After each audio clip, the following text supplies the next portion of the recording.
Muito obrigada. E agora vamos abrir nosso evento, né? A nossa primeira palestra é do professor Paulo Seleguin, um professor aqui da ESC, USP, e ele vai falar um pouco sobre a engenharia aeroespacial da sala de aula ao espaço. Então, professor Paulo, por favor.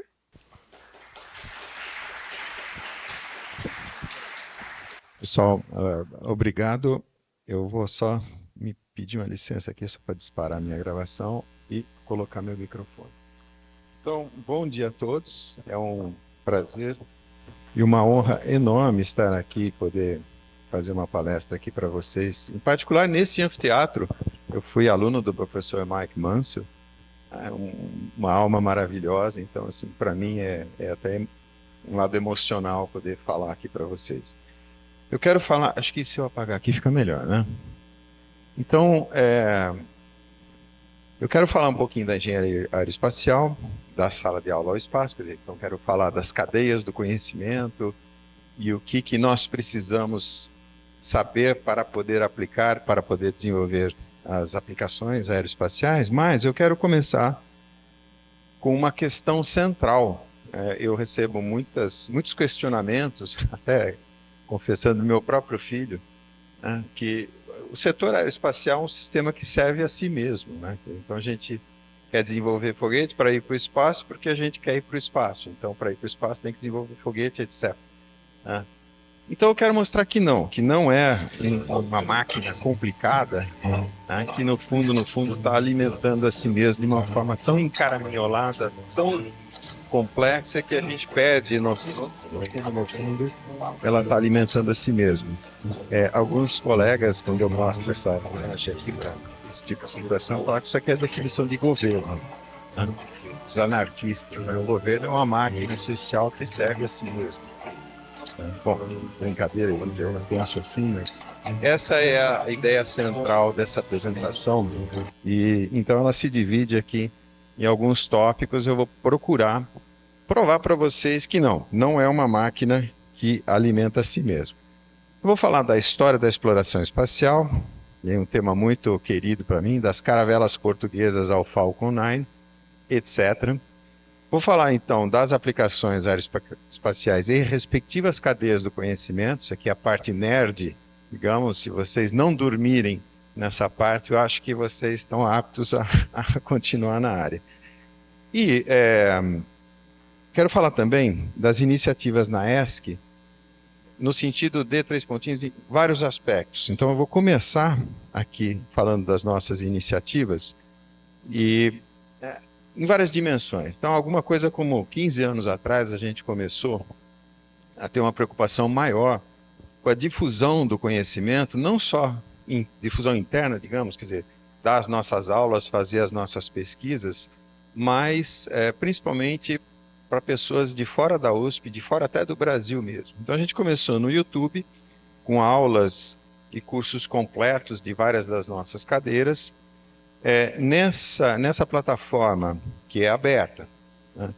Então começamos a fazer uma série eu chamo de revistas, mas desenvolver tópicos, por exemplo, na área de mudanças climáticas, matemática, métodos numéricos, tutoriais de mecânica, tá? E aí sim, também ciência e engenharia aeroespacial, vou mostrar alguma coisa.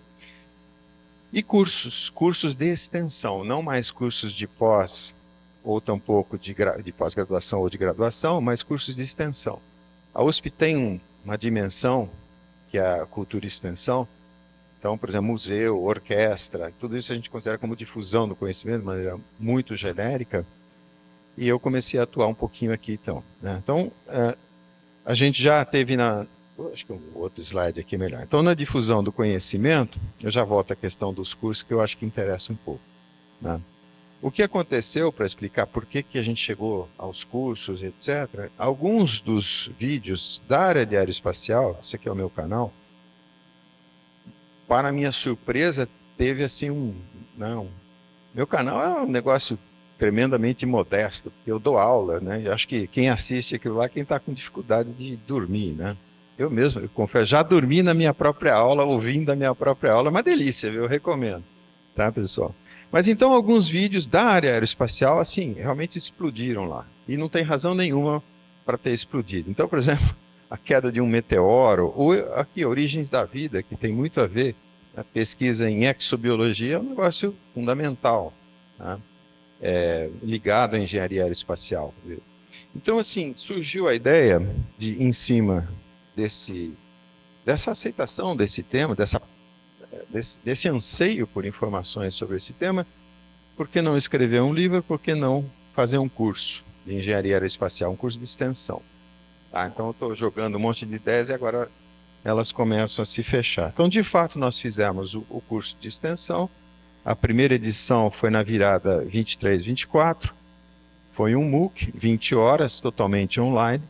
Agora, na virada 24-25, um segundo Massive Online Open Course, né, um MOOC, também 20 horas, mas esse sim já com certificação USP, então o aluno faz a inscrição pelo Apollo, tem presença aferida, etc. E aquilo que eu estava mostrando para vocês, teve uma adesão enorme, mais de 1.000 participantes.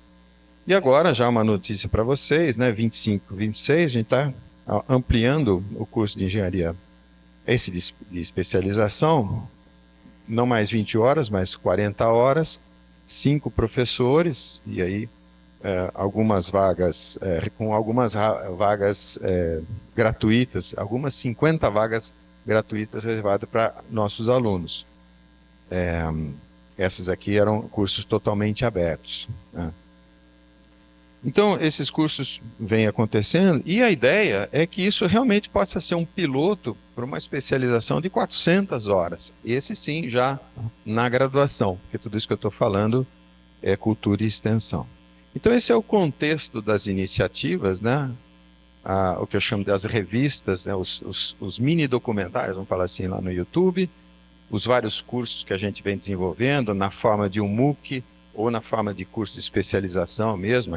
Esse aqui, por exemplo, é mais voltado para profissionais atuantes na área, né? Não diletantes como eu mesmo, por isso que tem outros professores atuando, né? A ideia do livro, então eu lancei o livro, isso aqui nem vou falar muito, mas está na Amazon em português e em inglês, sem problemas.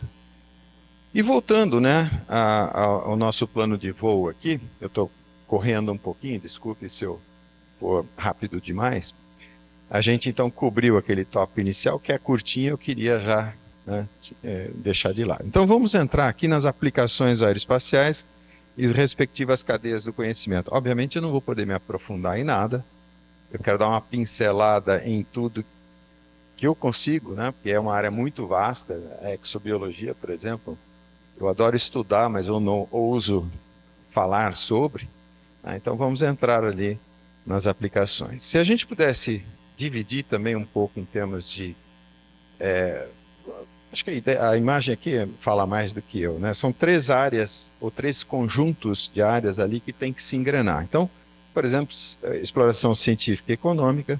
Econômica é importante, a gente está entrando numa fase em que a exploração, a ida ao espaço, os sistemas e meios, todos têm que ter economicidade. Isso é um problema terrível. E engenheiro tem que gostar de problema. A gente adora problema. Por quê? Porque nós somos, potencialmente, né, os fornecedores das soluções. Então, a gente vai viver disso. Então, toda vez que a gente vê problema, a gente deve se interessar por ele. Então, a outra engrenagem que tem que engrenar é os problemas da ida ao espaço. Então, por exemplo, vencendo as distâncias cósmicas, ou as quantidades de energia que tem que ser manipuladas, eu vou mostrar para vocês, tá? E por fim aqui, a história da prisão gravitacional. Isso é um conceito também. E aí vou fazer uma analogia com as grandes navegações, né, ali dos portugueses e espanhóis, que eu acho que é uma analogia muito interessante. Então vamos falar da nossa tentativa de fuga da prisão gravitacional, ou como ir ao espaço, é um problema de energia, eu quero mostrar, ou a tirania da equação do foguete, a equação do Tsiolkovsky, ou, eu gosto de falar que é a minha equação malvada favorita. Por quê? Já até vou dar um spoiler, porque ela é um grande problema, na verdade. É um problema possivelmente insuperável, pelo menos nos próximos 1000 anos. E como eu disse que a gente tem que gostar de problema, então por isso que essa é a minha equação malvada favorita. Qual é o problema? O problema é de uma aplicação autopropelida que tem que embarcar a sua própria fonte de energia. Então imagina assim, você está lançando um foguete, ele parte de velocidade inicial 0, tem que alcançar uma velocidade que é o ΔV da missão. Então, por exemplo, alguma coisa como 8 km por segundo, para poder estar em órbita. E no meio do caminho, numa certa altura H, toda altura é H, né? Não sei porquê, numa certa altura H, ele gastou uma certa quantidade ΔM e sobrou uma quantidade aqui, que é esse vermelhinho que está no tanque. Aqui em cima já esvaziou o tanque. O problema todo é o seguinte: para você colocar esse propelente vermelho aqui, digamos que isso aqui seja 60 km de altitude, um pouquinho abaixo da linha de Kármán. Então, o propelente gasto, o ΔM aqui, foi gasto para elevar a altitude, né, para os 60 km, acelerar o foguete, digamos que aqui ele já esteja a 2 km por segundo, e também o propelente que vai ser gasto, né? Então, assim, é o mesmo problema. De qualquer, um avião tem esse problema, um carro tem esse problema, é que o carro e o avião andam na horizontal, né? Então não tem tanto. Então o problema é esse: você tem que carregar o propelente para o restante da missão, acelerar ele também, né? Porque é uma aplicação autopropelida. Então assim, o delta energético está mostrado aqui, né? Quer dizer, a massa inicial menos o que gastou é a massa residual. Então se vocês não dormirem agora, vocês não dormem mais. Né? Então, isso aqui é a massa restante, é a estrutura do foguete, mais o que se restou de combustível nessa velocidade, nessa altitude H aqui. Tá? Então, essa é a equação, a equação de Tsiolkovsky que equaciona isso. Eu não vou deduzir isso para vocês, né? Mas mostra que a relação entre a massa de propelente necessária para esse ΔV em relação à carga útil, que seria toda essa massa do foguete vazio aqui, ela depende exponencialmente do ΔV da missão, que a gente chama de orçamento energético, isso aqui. E né, do quociente entre o ΔV da missão e da eficiência propulsiva do motor. Esse GISP seria, grosso modo, a velocidade com que o gás aqui, os gases de combustão, são expelidos para trás. Tá? E que implicações tem essa? Né? Vocês, ou nós, né, gostamos de problema, mas a gente precisa tomar cuidado. Tem uma exponencial aqui, então vamos fazer algumas contas ali. Eu peguei aqui, por exemplo, uma missão simples. É uma cápsula Soyuz, ela é um pouco menos de 10 toneladas, mas eu fiz as contas com 10 toneladas, a 200 km de altitude, uma órbita baixa, tá? Ela precisa de uma velocidade de 9,5 km por segundo. Pegando ali, bom, fazendo as contas, né, com esse ΔV, eu chego na necessidade de propelente de 243 toneladas. Então, para pôr 10 toneladas de cápsula naquela órbita, eu preciso de 243 toneladas de propelente. Imagina se fosse um carro, né? O carro tem 1 tonelada, você põe 50 litros, que é grosso modo 50 quilos, né? Então, 50 quilos de gasolina leva você, né, para o seu destino. Um carro de 1 tonelada. Aqui é o contrário, né? Quase que a relação é oposta. Tá? Mas o quanto é isso em termos energéticos? Porque tonelada até dá para a gente ter uma ideia. Mas então, calculando aqui a energia cinética, energia potencial gravitacional, fazendo as contas, 470 gigajoules. 470 gigajoules é muito ou pouco? Tá? A gente não tem noção disso. Então, vamos colocar isso em exemplos, né, que a gente tem no cotidiano. E, já lembrando que isso daqui, depois quando a gente for voltar, é a energia que vai ter que ser dissipada, porque a gente vai estar energizado. A gente, que eu digo, se a gente estiver dentro da cápsula, né, a gente vai estar energizado em toda essa energia, e depois para pousar na Terra eu vou ter que dissipar de alguma maneira. Né? O carro, você está a 100 por hora na Bandeirante, você está energizado. Se você quer parar, o que você faz? Aperta o freio. Então, como é que a gente faz? E aí vão surgir os problemas práticos. Mas fazendo uma analogia, eu fiz o seguinte. Né? Aqueles 470 gigajoules, se você pegar uma carreta de brita Aqui, ó, os dados estão aqui embaixo. Uma carreta de 40 toneladas andando a 100 km por hora na Bandeirantes, se você frear até zero, então você vai... Essa energia aqui corresponde a 31 mil carretas freando de 100 km por hora até zero. Agora, então, isso dá a dimensão da quantidade de energia. Agora, pensa o seguinte, como é que elas freiam essas carretas todas? Aperta o breque, né? E o que é o breque? É o atrito no disco de freio. Então, essas 31 mil carretas têm 31 mil vezes 6 discos de freio. Talvez isso tenha o que, 1 quilômetro quadrado de área de disco de freio para dissipação. Essa mesma energia, equivalente a 31 mil carretas, tem que ser dissipado numa cápsula que tem o quê? 10 metros quadrados de área. Tá?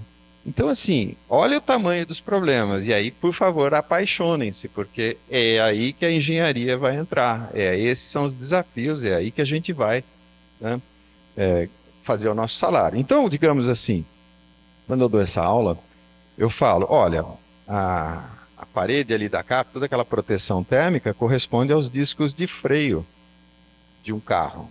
Exatamente, porque a função é dissipar energia. Tá? E se, já que a cápsula aqui em cima são os discos de freio, né, a superfície ali, o que são as rodas do foguete? Quer dizer, o elemento que gera a força propulsiva e propulsiona o foguete. Então, as rodas do foguete são os motores, justamente. E, professor, mas o foguete tem aqueles gases de exaustão. Né? Sim, mas quando a gente anda, é que eu estou com o microfone aqui, não vou sair andando, mas se eu sair andando para lá, eu estou também empurrando uma massa para trás. Uma massa de reação, a gente chama. Tá? Quando eu ando para lá, quem que eu estou empurrando para trás para eu poder andar ali para a esquerda? Para a minha esquerda, para a direita de vocês. Quem que eu estou empurrando para trás? O planeta Terra. Tá? Então, não tem como a gente ter propulsão sem uma massa de reação. Né? Seja a roda do carro, seja os gases de combustão. A diferença é que o foguete, ele carrega consigo mesmo uma parte do planeta Terra, que são os gases de combustão que a gente vai gerar. Então, ali o metano mais o oxigênio, se for, né, metano e oxigênio, vai gerar o CO2. Né? Então, é isso. Então, esse é o tamanho do problema, e isso, então, pede soluções extremas. Né? Então, assim, a parte de proteção... Aqui, essa foto eu achei legal. Isso aqui é o lançamento 10, né, Starship 10. Aliás, amanhã deve ter o 11, vamos ver se dá certo. Né? Mas olha só que interessante aqui. Não só a questão da propulsão, e eu vou entrar um pouco mais no detalhe, no controle. Isso aqui é um problema de controle instável. Estou vendo o Glauco ali, que é um, né, especialista aí, né? Mas é uma área que eu não tenho competência e é fundamental, sine qua non. Aí eu vou mostrar para você, vou dar um spoiler, que a única forma de você pousar grandes cargas é com o pouso retropropelido. Paraquedas e asa não vai funcionar. Eu vou mostrar daqui a pouco para vocês. Então você tem um problema do controle aqui, você vê que o jato de exaustão está vetorizado, ele controla em tempo real, e tem toda a parte de proteção térmica aqui. Inclusive deu muito o que falar isso aqui por causa dessa coloração branca, da coloração alaranjada. Uma parte aqui, estavam testando, por exemplo, resfriamento, pegar o próprio combustível, propelente, e injetá-lo ali naquelas pastilhas, e a evaporação desse propelente resfriaria o material. Né? Nós vamos calcular, inclusive, rapidamente essas temperaturas para ter uma ideia. Então, olha o tamanho dos problemas, a problemática. Né? E, teoricamente, citando o Dada Maravilha, né, nós teremos a solucionática. Tá? Mas vamos lá, o que é um perfil típico de uma missão? Então, aqui só para poder orientar um pouco a conversa. Né? Então, a decolagem então, envolve motor, a produção da força propulsiva, até alcançar a velocidade orbital. Na reentrada, então, um problema de aerodinâmica supersônica, porque no lançamento, quando você alcança velocidade significativa, você já está numa altitude razoável, então a densidade caiu muito, mas na volta não. Então, a reentrada envolve o aquecimento aerodinâmico, que é extremo, nós vamos calcular isso já já, então envolve sistemas de proteção térmica. É sempre um problema de manejo de energia. Então, aqui conversão da energia química dos propelentes para gerar energia mecânica, e aqui a dissipação dessa energia mecânica. Aqui eu coloquei uma foto do Skylon, né, se alguém tiver curiosidade, que é um projeto de um avião espacial, e eles estão avançados no motor aqui, que é muito interessante. O motor ele começa aspirado, e conforme ele está em altitude já, para a densidade ser muito baixa, então ele transiciona para um motor de foguete. Então ele carrega parte do comburente, no caso oxigênio, junto com o foguete. E aí ele pousaria como se fosse um foguete mesmo, né? Quer dizer, pousa como um avião porque ele carrega as asas ali para cima. Então, olha, só para listar os conhecimentos aqui. Nessa figurinha, sistemas de propulsão. Esse motor do Skylon é uma maravilha. Se vocês tiverem curiosidade, pesquisem isso, que é muito bacana. Tá? Então, os motores, sistemas de propulsão, a parte de navegação, trajetória, isso aqui é mecânica orbital, envolve otimização energética. A própria projeto da trajetória de lançamento é um problema. Eu vou gastar um minutinho. Você pode, por exemplo, lançar na vertical, então você atravessa a atmosfera rapidamente, portanto você tem menos perdas aerodinâmicas, mas aí depois você tem que acelerar na horizontal, porque para entrar em órbita você tem que acelerar na horizontal.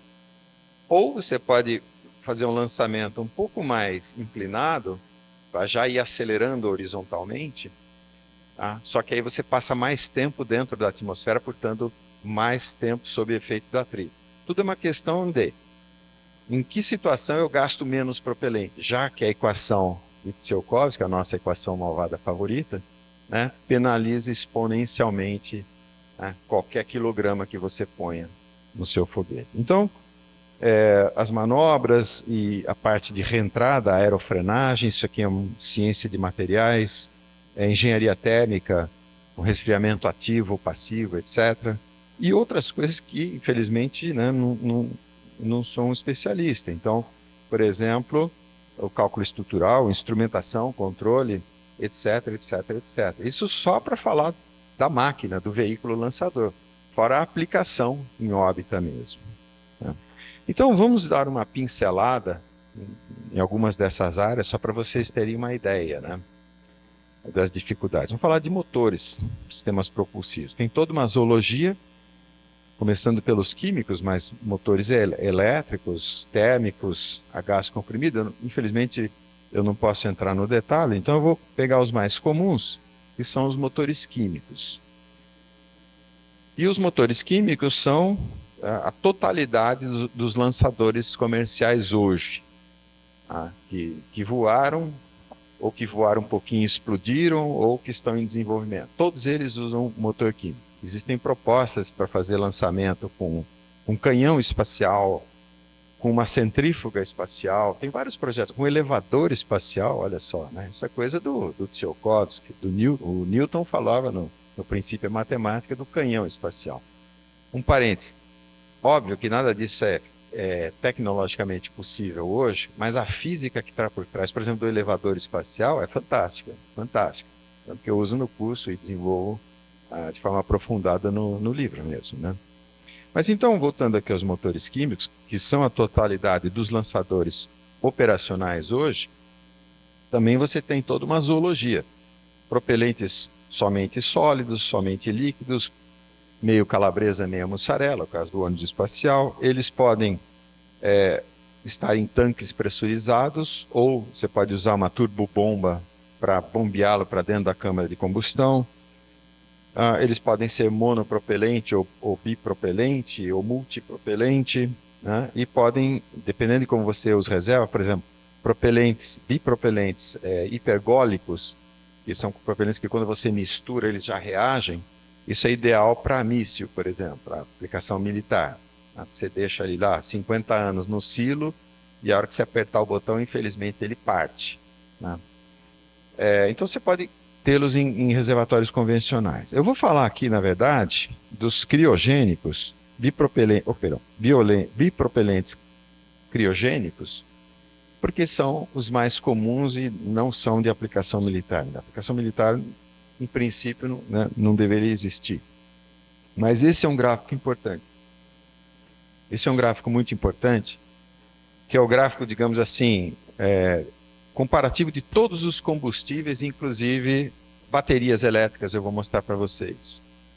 Aqui nesse eixo é o quão compacto é o seu combustível. Então, na verdade, é o ISP do motor, o impulso específico, vezes a densidade do propelente. Nesse outro eixo, o quão leve é o combustível.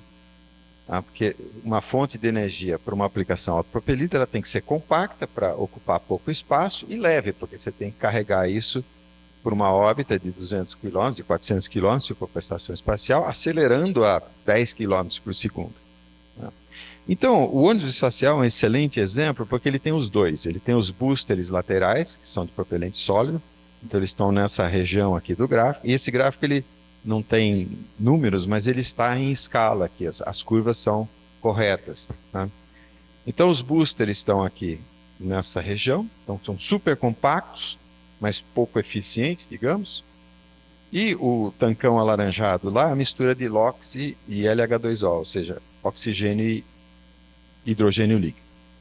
Ele tem as duas extremidades aqui. Agora, e os outros pares? Então aqui, por exemplo, a glicose, somos nós. Nós somos uma aplicação autopropelida. A gente não come glicose exatamente, mas se você comer macarrão é um amido que é um polímero de glicose. Vou fazer não é exatamente uma brincadeira, é perfeito, né? Uma vaca. Uma vaca é uma aplicação autopropelida, o que ela come? Capim. Capim também é um polímero de glicose. Então, qualquer fibra vegetal são polímeros vegetais, né? Mas o monômero são glicoses. Então, você tem a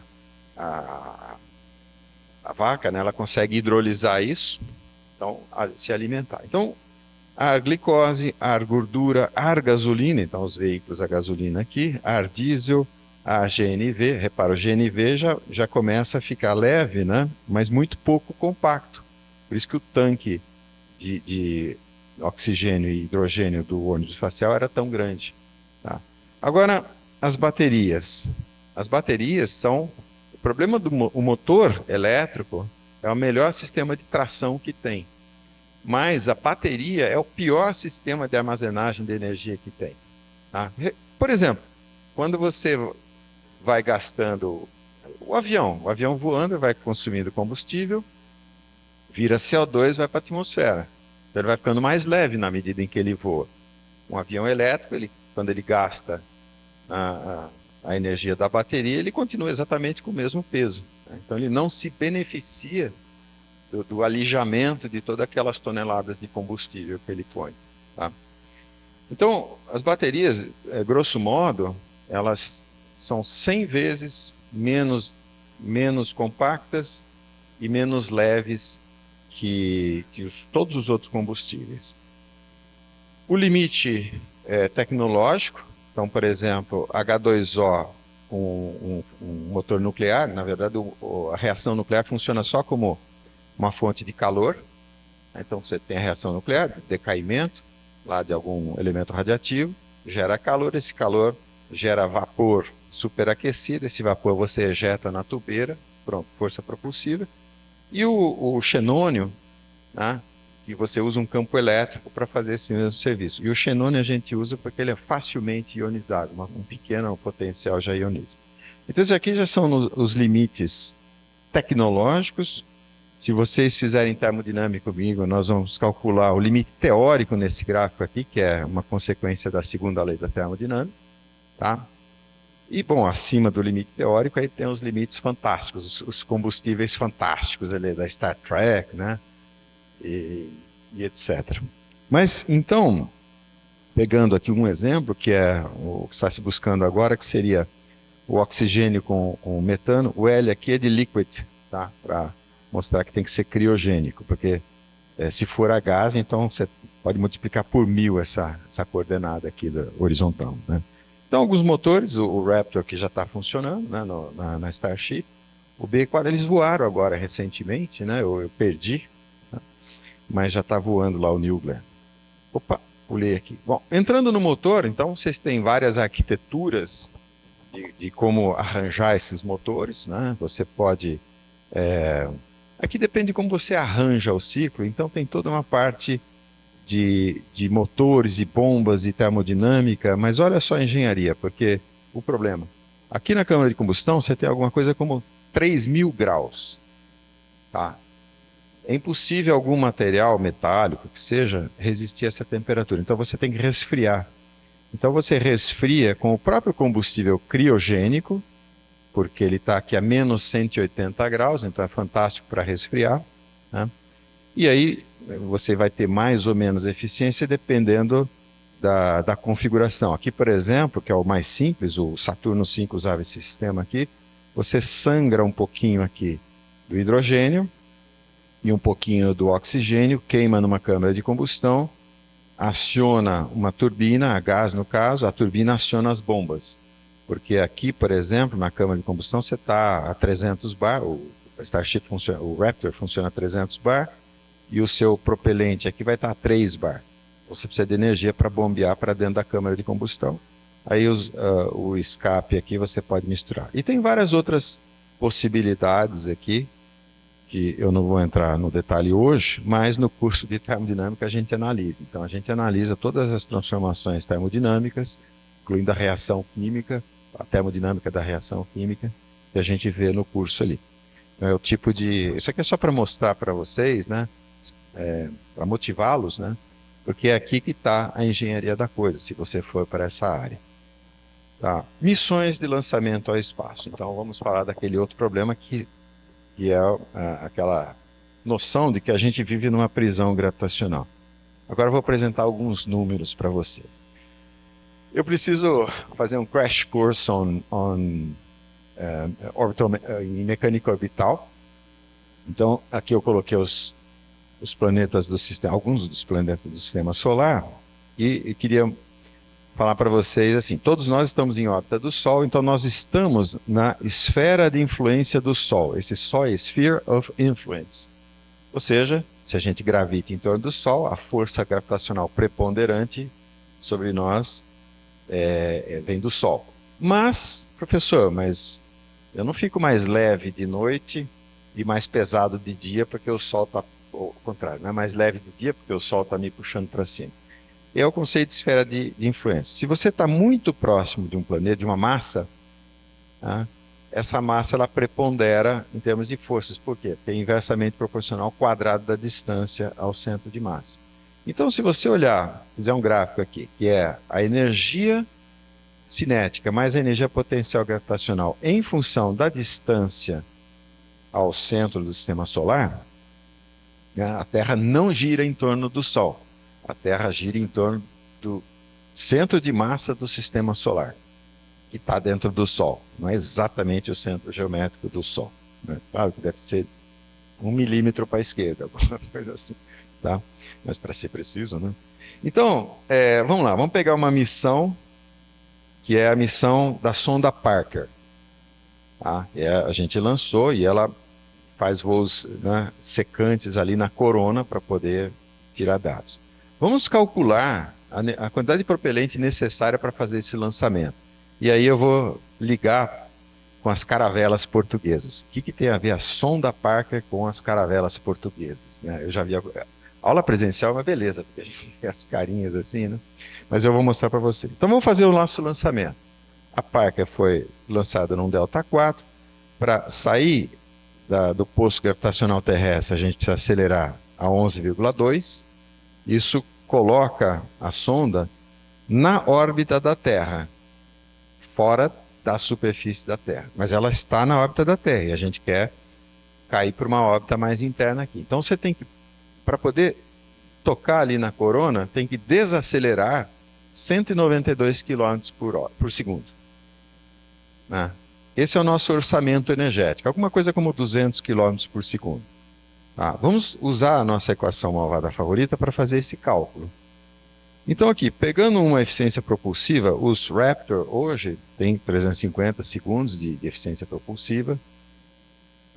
Fazendo a conta, dá uma massa de pegando aqui inclusive a massa da sonda Parker, etc., 4 vezes 10 a 25 toneladas, e o planeta Terra tem 10 a 21 toneladas. Então, teria que embarcar todo o planeta Terra, um pouco mais, na verdade, para poder ter aquele ΔV de 200 km por segundo. Vamos pegar um motorzinho um pouco melhor, né? Seria aqui um motor nuclear, por exemplo, né? Então, tudo bem, cai para 10 a 11 toneladas. 10 a 11 toneladas é muito ou pouco? Na verdade, eu tive essa curiosidade, né? É mais ou menos, não sei se vocês conhecem, o Lago Argentino junto com o Lago Viedma, aqui. Né? Isso aqui é o Chaltén, o Fitzroy aqui do lado. Mas assim, alguma coisa como 3 baías de Guanabara, são lagos enormes assim. Então assim, não é viável. É claro que a sonda Parker não embarcou toda essa massa de propelente. Como é que ela chegou? Porque ela está atualmente, ela está ali em órbita do Sol e de vez em quando ela passa e secciona a corona solar. Como é que a gente conseguiu esse ΔV de 200? Né? A gente conseguiu fazendo manobras gravitacionais ou aproveitando, né, os ventos gravitacionais. E aí é a analogia com as caravelas. As caravelas também não tinham motor diesel, o que quer que seja, aproveitavam os ventos. Tá? E isso é apaixonante, absolutamente apaixonante essa história. Então, no caso, eu vou falar um pouquinho, né, das manobras o nome oficial é passagem orbital, mas a física é relativamente simples. Então, eu vou mostrar para vocês uma passagem de desaceleração e uma passagem de aceleração, uma passagem retrógrada e prógrada, e eu sou um péssimo exemplo, porque eu não sei jogar futebol. Eu sempre joguei no gol. Aliás, eu comecei jogando atrás do gol, né? Pegando as gandula, né? Depois, ninguém quer jogar no gol, eu comecei jogando no gol, lá no São Carlos Clube. Acho que o Glauco deve ter jogado junto lá, né? Na Liquigás, né? Que a gente jogava. Mas então, eu imagino, né? Que para matar a bola no peito, você tem que amortecer a bola. Eu vou falar o que é isso. E o tênis, daí tênis até joga, você vai dar uma pancada na bolinha, ela vai acelerar. Gravitacionalmente, o que é isso? Então, imagina, essa aqui é a esfera de influência de um planeta, e aqui é a espaçonave chegando. Aí tem duas situações possíveis que eu vou detalhar. A situação retrógrada, quer dizer, ela vai desacelerar, então a bolinha vem, transfere quantidade de movimento para o planeta, e ela sai mais devagar. Não sei se eu animei, a velocidade de chegada é maior que a velocidade de saída, porque parte da quantidade de movimento se transferiu para o planeta. A passagem prógrada, o equivalente a dar uma pancada na bolinha, é o contrário, tá vendo? O planeta vem vindo em direção à bolinha, tá? E ele, então, transfere, ou o planeta transfere quantidade de movimento para a bolinha. Obviamente, isso aqui num curso de mecânica orbital, tem 2 meses que a gente vai estudar todas essas situações, mas o fato é o seguinte, dependendo de como o objeto passa na esfera gravitacional do planeta, quer dizer, esse ângulo aqui em relação à órbita do planeta, tá? Em relação à trajetória heliocêntrica, você tem várias configurações possíveis de interferência.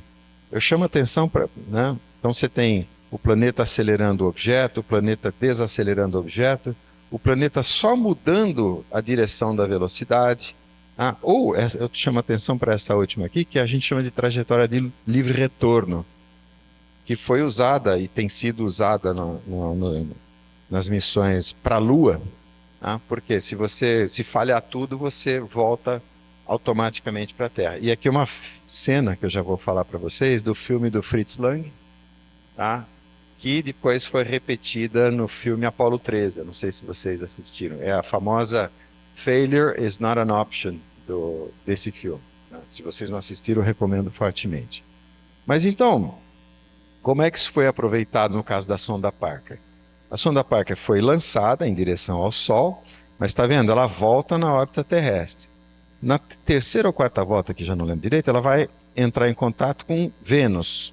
Então, Mercúrio, Vênus está a trajetória amarela. Repara que agora eles vão se encontrar e aí altera a trajetória da sonda Parker. Então, na medida em que ela faz as passagens, a sonda Parker transfere quantidade de movimento para Vênus.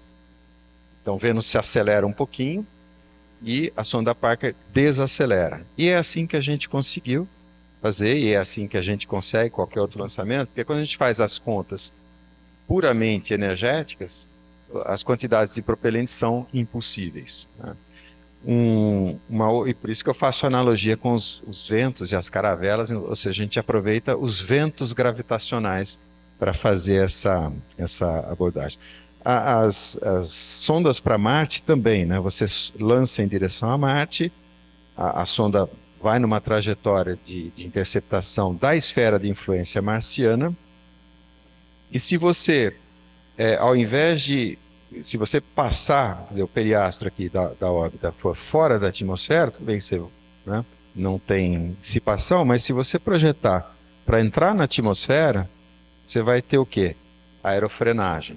No caso da Mars Reconnaissance Orbiter, ela passou alguma coisa como 400 vezes pela atmosfera para dissipar energia e, né, só no finzinho ali que ela acionou um pouquinho os motores para poder circularizar a órbita. Na verdade, ela circularizou e mudou o plano, né? E essa animação aqui é realmente da Mars Reconnaissance Orbiter. Está vendo que no fim ela altera o plano orbital, até por influência com Phobos e Deimos, né, as luas de Marte. Tá? O outro e último problema que eu vou mostrar para vocês, preocupado com o tempo aqui, que é como retornar à Terra sem se espatifar. Tá? Então, eu acabei de mostrar para vocês a interceptação da atmosfera. Aí sim, a história dos discos de freio, aerofrenagem e ou retropropulsão e o pouso final, que seria a equalização da velocidade final. A menos que você pouse nas costas de um avião, alguma coisa assim, né? Mas você tem que pousar com velocidade zero no solo. Então a missão está mais ou menos aqui. Peguei a Soyuz de novo, né? Ela se desmembra, a cápsula reentra aqui. A linha de Kármán marca mais ou menos o início da atmosfera. Não é assim, porque diminui exponencialmente, mas acaba sendo um limite oficial. Por exemplo, acima da linha de Kármán, você não precisa pedir autorização para ninguém para passar em cima dos países. Né? Que nem funciona como acima da linha de Kármán, é como se fosse as águas internacionais, né? Abaixo é como se fosse o mar territorial. Tá? Então aqui você vai dissipar aqueles 31 mil caminhões e no fim o paraquedas, no caso da Soyuz. Mas eu quero mostrar exatamente isso, né? No caso então da Soyuz, aqui eu coloquei uma referência. Eu vou falar de alguns livros para vocês. Aqui é um livro do Arthur Clarke, 2010, e tem um filme também. Tem a cena, né, deles passando na atmosfera de Júpiter para desacelerar, né? Então é muito bacana se você ou ler o livro, mas a cena no filme também é bem legal. Tá? Mas então eu quero mostrar, vou desestagiar aqui, que essa reentrada, essa linha pontilhada aqui, olha, ela é precisa, ela não pode nem ser muito aberta, senão você escapa de novo para a órbita, ou nem muito fechada, senão as acelerações e as temperaturas são muito fortes. Então você tem que executar uma trajetória que ela é confinada entre limites térmicos, estruturais e vários outros, e a razão de planeio. Né? Então, por exemplo, no caso do ônibus espacial, que tem asas, portanto pode pousar como um avião, se bem que os astronautas diziam que era um tijolo voador, porque a razão de planeio dele é 1:4 mais ou menos, enquanto de um avião comercial 1:20. Tá? A cápsula da Soyuz é 1:02, 1:03, então realmente é uma pedra, né? Mas olha só que interessante o problema da engenharia. O fato de ter asa e o fato de ter razão de planeio significa que ele podia manobrar na atmosfera. Então ele executava uma série eu penso naquele frango que tem na padaria, sabe? Que fica rodando lá, que os cachorros ficam assistindo a televisão de cachorro. Então eles ficavam girando ali o ônibus espacial para, digamos assim, distribuir melhor o calor. E isso levou à economia de massa de isolante térmico. Então, embarcar algumas toneladas de asa, eventualmente economizou massa de isolamento térmico. E é sempre um problema assim, tudo vira uma massa total e entra na equação de Tsiolkovsky. Mas, então assim, não é surpreendente toda aquela energia dissipada que quando as cápsulas chegam aqui, elas chegam completamente queimadas, né? Isso aqui, ó, eu gosto dessa foto porque ela está toda bonitinha, niquelada e tal. Quando ela chega, ela está uma nhoca, né? Mas então, que temperaturas são essas? Em termos de números, né? Tem dois efeitos, o aquecimento viscoso e o aquecimento compressivo. Então, entrando um pouquinho na física, fazendo contas aqui como se fosse um escoamento de cohete, na camada limite, a gente calcula, de novo, eu não vou entrar no detalhe, né? Mas então o aquecimento devido ao atrito do ar, alguma coisa como 5.000 graus. Tá? E não é o pior. O pior é o aquecimento compressivo. Então imagina que você tem o ar incidindo ali, por exemplo, no bordo de ataque. Ele tem massa, tem densidade. 15 minutos, né? Então estou no tempo aqui.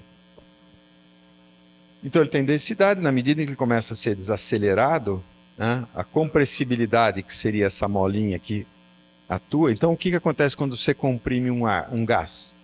Ele se aquece. Tá? E quanto que é esse aquecimento? Quando a gente entra ali nas equações da termodinâmica, então alguma coisa como 10.000 graus, dependendo da velocidade que você pega. Aqui eu peguei Mach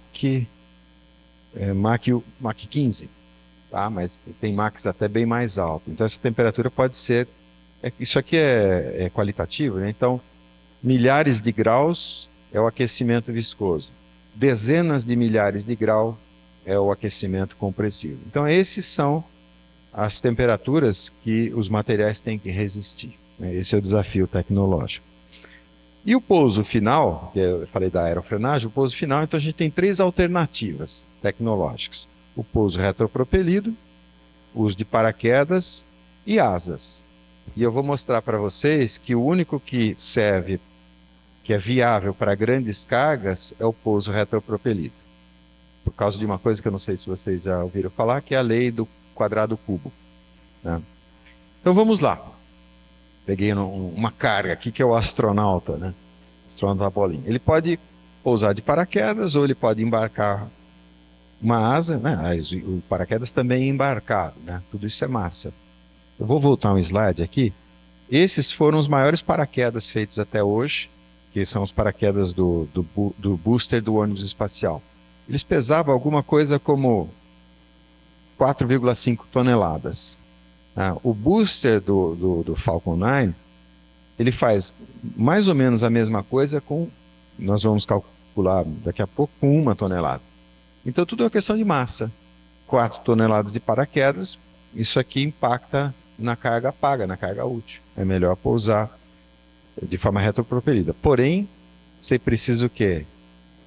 Poder reiniciar o motor e poder controlar o empuxo, né? Então, é vantajoso, mas você precisa ter avanços tecnológicos para isso. Então, voltando aqui à questão do pouso, tanto os paraquedas quanto as asas, elas geram força de sustentação, no caso a força de pouso, né, proporcionalmente à área, correto? A área da asa e a área dos paraquedas. Então, proporcionalmente ao quadrado do fator de escala. Correto? O fator de escala pode ser, por exemplo, o tamanho aqui, a altura do astronauta, né? Então, se você dobrar a sua massa útil, você tem que dobrar a área, o que significa quadruplicar o fator de escala. Então, quando a gente... Isso aqui está sujeito à lei do quadrado cubo, e é mais fácil explicar aqui, né? Então, por exemplo, começando uma situação 1 para 1, e essa figurinha aqui, ela está em escala, que eu gerei. Então, se você dobrar o astronauta, eu peguei o astronautinho aqui, dobrei o tamanho dele, e quadrupliquei a asa. Aí tripliquei o astronauta, aí nonupliquei, não sei se existe essa palavra, nonupliquei o tamanho da asa. Então, a asa cresce desproporcionalmente à carga útil. Então, para pousar grandes massas, você precisaria de grandes e gigantescas asas. E isso a gente observa, por exemplo, nos aviões. É a mesmíssima coisa. Então, eu peguei aqui para uma comparação, que é 2 aviões da mesma plataforma, inclusive o A320 e o A380. Olha que interessante essa conta aqui. Eu peguei o peso máximo de decolagem do A320, é 79 toneladas, e ele tem 123 metros quadrados de asa, essa área aqui. Então, esse é o dado importante, pessoal. Para decolar cada quilograma, eu preciso no 320, 0,64 metros quadrados de asa. No 380, fazendo as contas, para decolar cada quilograma, eu preciso de 1,47 metros quadrados de asa. Então, mostrando que também os aviões sofrem do mesmo problema, digamos. Tá?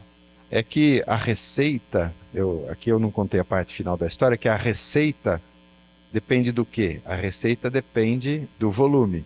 E o volume depende do cubo do fator de escala. Tá?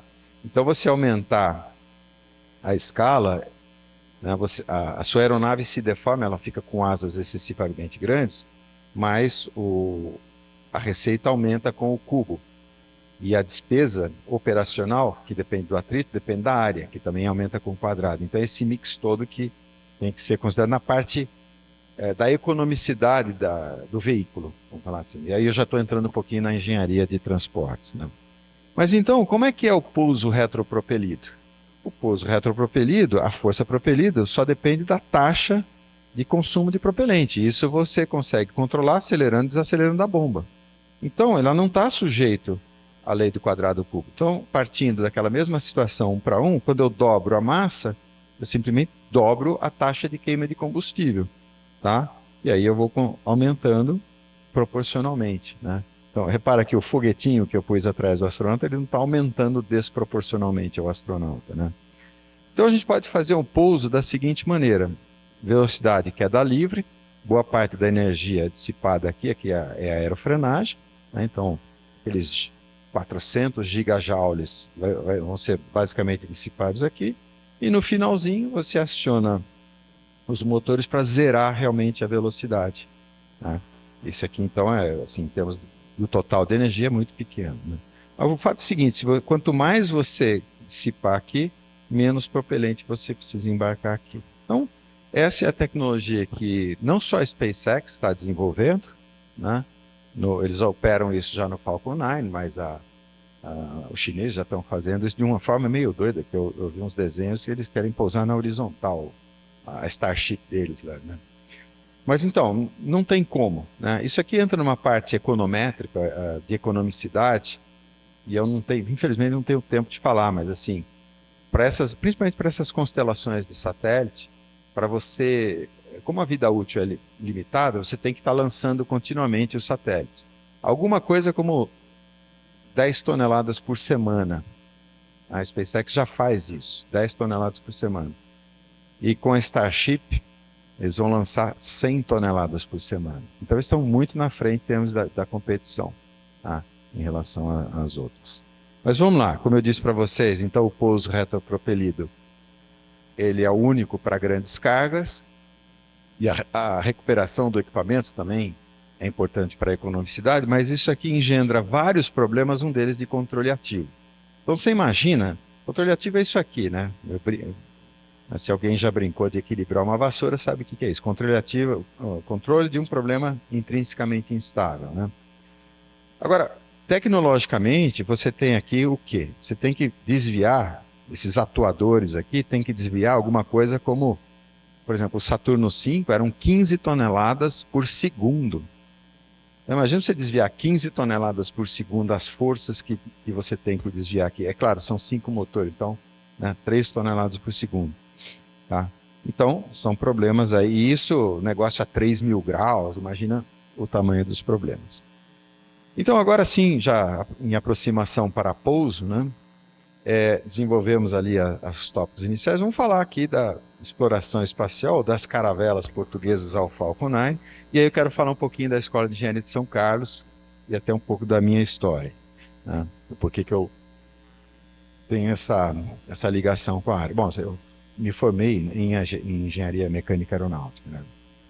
Mas vocês já perceberam, eu faço uma analogia entre as caravelas e os foguetes, e os lançadores espaciais, melhor dizendo, e um dos meus hobbies aqui é justamente a parte eu quis ser engenheiro naval também, sabe? Mas eu queria ser tudo, eu queria ser bombeiro, né? Motorista de caminhão, eu queria ser motorista de caminhão, sabe? Essa aqui, inclusive, ia ser a capa do meu livro, sabe? Esse aqui é um modelinho que eu fiz da Santa Maria. Aqui é o HMS Victory. Então, assim, É uma área que eu recomendo para vocês. Até pus alguns livros aqui sobre, sobre as grandes navegações, incluindo o próprio Darwin. Se vocês forem ler leiam esse aqui do Roger Crowley, que fala dos portugueses, sabe? É um negócio assim impressionante, impressionante o que eles foram capazes de fazer.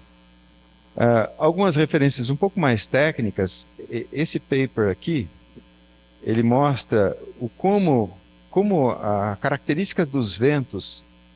A gente tem ventos constantes, os alísios, né? Esses ventos todos, eles são resultado da rotação do planeta Terra, e ele mostra como a característica desses ventos definiu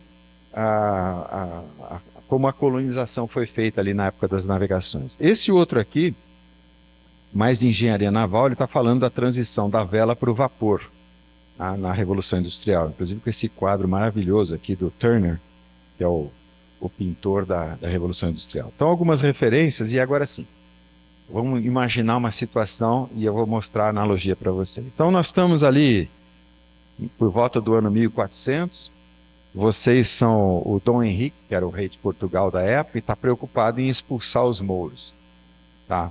Que vem da África. Então você funda ali a tal da Escola de Sagres, que não se sabe direito se é uma lenda ou não, e na Escola de Sagres eles desenvolvem técnicas náuticas de construção, de navegação, e isso viabiliza, né, uma condição fundamental para realmente a Reconquista. O nome histórico desse período é a Reconquista.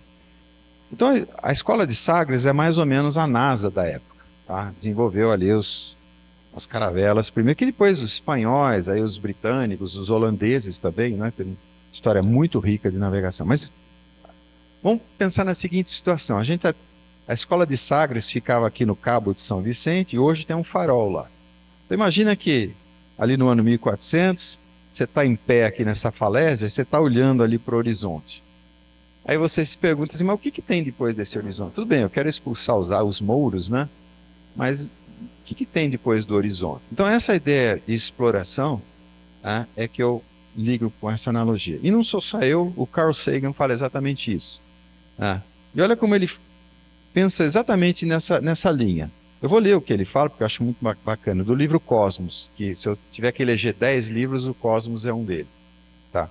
A superfície da Terra é a praia do oceano cósmico. Nela aprendemos a maior parte do que sabemos. Recentemente, adentramos um pouco no mar, o suficiente para molhar os dedos dos pés ou, no máximo, os tornozelos. A água parece convidativa. A analogia que eu quero fazer com vocês é praia do oceano cósmico. Tá? Então, eu segui um pouquinho nessa linha e muito modestamente e humildemente eu ponho o meu livro aqui no mesmo slide do Carl Sagan, né? Isso é um sacrilégio. Mas então eu tentei desenvolver isso,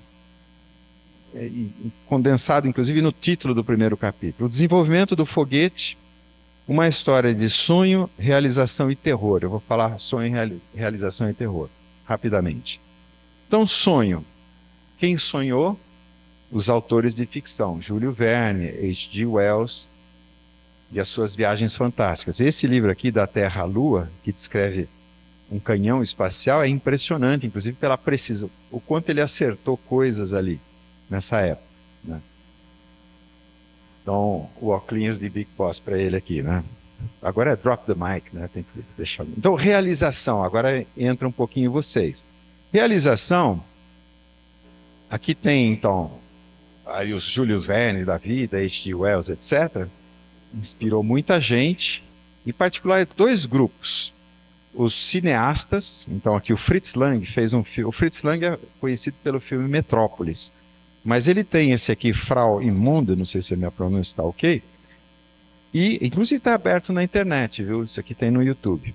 E ele descreve, né, um foguete que vai para a Lua, e é muito preciso porque ele contratou o Obert como consultor técnico. E o Obert era o Glauco Caurin, da Alemanha. Aqui o Obert. O Obert é esse sujeito aqui, conversando ali com o pessoal, e coordenando uma equipe de lançadores de foguete. Então esses aqui eram alunos, e esse sujeito aqui de calça curta, vocês reconhecem quem ele é? Tá? É o Von Braun. Né? o Von Braun. Então, assim, esses alunos e esses professores, eles liam Júlio Verne, o Von Braun fala isso, né? Assistiram o filme do Fritz Lang, isso aqui são cenas do filme, aqui é aquela cena da trajetória de livre retorno, aproveitando o efeito Obert, que depois, exatamente essa cena, com a mão ali na trajetória, foi repetida no filme Apollo 13, como referência, né, ao filme do Fritz Lang, tá? Mas então, o sonho motivou essas pessoas, motivou o Fritz Lang, que motivou os alunos, e os alunos foram em frente, como vocês estão indo hoje, tá? Então, eu falei de sonho e realização, que aqui é engenharia mesmo. Então, óculos para o Obert. E terror. Por que terror? Porque, obviamente, um foguete que lança um satélite que permite imagiar a superfície também lança uma bomba, né? Então, o pessoal percebeu isso rapidinho. Tá? O Von Braun trabalhava aqui, no caso, para os alemães, né, da Segunda Guerra, e é meio controverso se ele realmente, né, participava desse ideário todo aqui. O fato é que na Segunda Guerra ele se entregou para os americanos, aqui está ele corajosamente se entregando para os americanos, e nos Estados Unidos ele passou a trabalhar no programa espacial, e amigão aqui do Walt Disney, tá vendo ele aqui com o Kennedy, fazendo propaganda da Coca-Cola, né? Então ele foi um propalador. Agora um pouquinho da história de São Carlos. Isso aqui é toda a equipe do Von Braun que conseguiu se entregar para os americanos. Quem não conseguiu se entregar para os americanos foi capturado pelos soviéticos. Tá? Então está aqui o Von Braun, esse aqui já é na Califórnia, isso aqui, né? No Texas, perdão. Aqui o Von Braun, e aqui tem uma outra pessoa, Heinrich Peters. Esse cara, ele era da equipe do Von Braun, mas ele então, foi colocado ali no MIT.